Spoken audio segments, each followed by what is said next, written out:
We have some major breaking news that has been announced that Hendrick Motorsports NASCAR Xfinity Series team has been handed some pretty major penalties. What's going on, guys? It's Daniel, and welcome back to another video. As I just said a Sunday, we got some pretty massive and major breaking news this afternoon, as it has been announced that NASCAR has penalized Hendrick Motorsports NASCAR Xfinity Series team, the number 17 car that we have seen be very competitive so far in 2025. They have received an L1 penalty. Here was the announcement for today, as noted by Bob Pockers. NASCAR penalizes Hendrick's number 17 Xfinity team after Pocono for mainframe rail concealer receiver violation. Crew chief Adam Wall, who's been the crew chief on the number 17 car every race this year, has been suspended for 3 races. The team has been docked 40 owners points, 10 playoff points, and has been fined $40,000. There was a diagram that did surface from this as well, and Bob Pockers noted this earlier today. He says, four conical receivers must be welded to the bottom surface of the mainframe rails, one at each end. The mainframe rail conical receivers will be used by NASCAR's optical scanning station to create each vehicle alignment.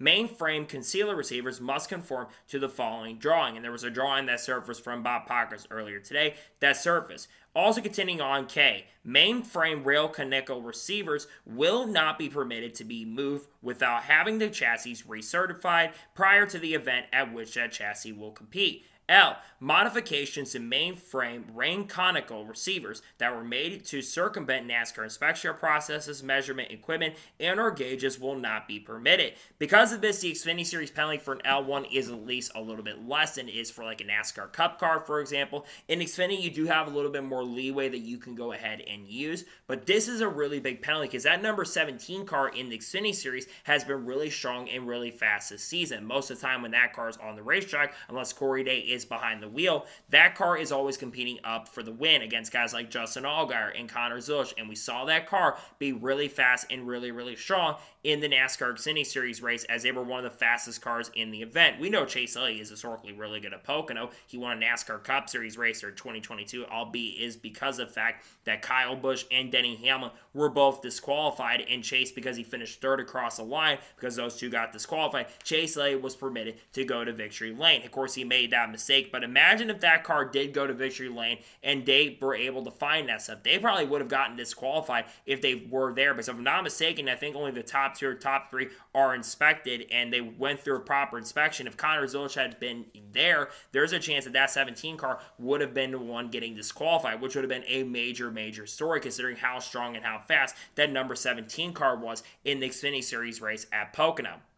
I think then you got to question this, because now Hendrick Motorsports is getting another penalty. This is the first time that 17 car, I believe, has been handed a penalty like that, except I think the only other time was when Chase Elliott maybe drove that car at Darlington a couple years ago, and I believe that 17 car was disqualified then, or he might have driven 88 car, can't exactly remember. But this is now the second time in Xfinity competition for Chase Elliott that a car that he's been associated with has been not disqualified, but handed a really big penalty. It is unknown at this time if Hendrick Motorsports is going to appeal this with their Xfinity Series program. I would suggest they're probably not going to at this point, because one, that 17 car does not run on a week-by-week basis. They could, because technically they want to be a little bit higher up in the qualifying runs, and Corey Day is going to run a lot of the remainder of the races this season, which Corey Day, in my opinion, has been showing a lot of improvement in that car. The last couple of races he's driven, he's done a really good job. So maybe we'll see Hendrick Motorsports appeal that. Of course, they've gotten a couple wins in that car so far this year. They've picked up 2 victories this season, one with Kyle Larson at Bristol Motor Speedway, where Kyle Larson led 276 or 277 of the 300 laps, where he went en route to pick up the victory in dominant fashion. He probably should have won the Homestead race as well, with how dominant that car was.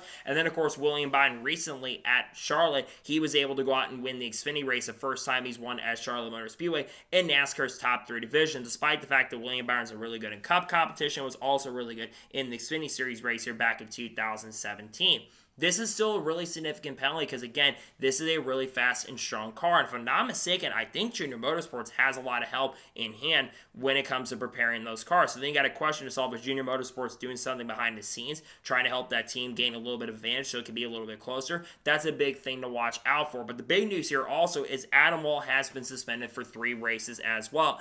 Adam Wall getting suspended for 3 races is a huge deal. And I don't think that goes in until the races they enter. And if I'm not mistaken, that's going to be to be 3 pretty strong races for Corey Day coming up. Granted, some of them are road courses like Sonoma, which I don't expect Corey Day to be a big factor there. But let's say they enter Chicago, right, and like Kyle Larson is a guy they choose to run that race, then they basically could have him suspended for that time. I don't know if it goes into effect for the 3 upcoming races or if that is served when the races they enter. So it could be a lot longer than just the next 3 current races that they have. It will probably be the next 3 Xfinity Series races that Hendrick Motorsports team will end up entering.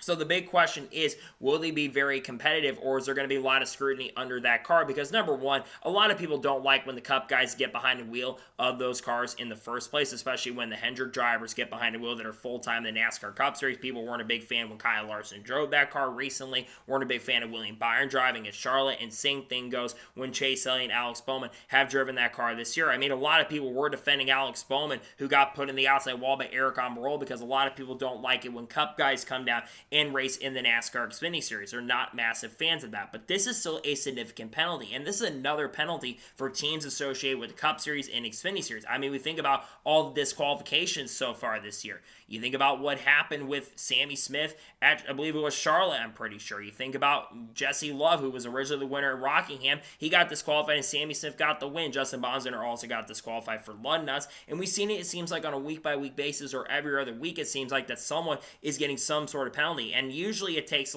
usually a little quicker to get through some of the stuff when things can get a lot smoother and things can go a lot quicker. But that fine is still pretty significant for Xfinity standards, but Hendrick Motorsports, I think, is easily going to appeal it. So I think the big question we now have to look at is, will there be an appeal from Hendrick Motorsports? Is there a chance that we could see some sort of appeal? I think there's definitely a possibility on that front. Now, a couple other things to note in regards to the R&D Center, because this car went back to the R&D Center.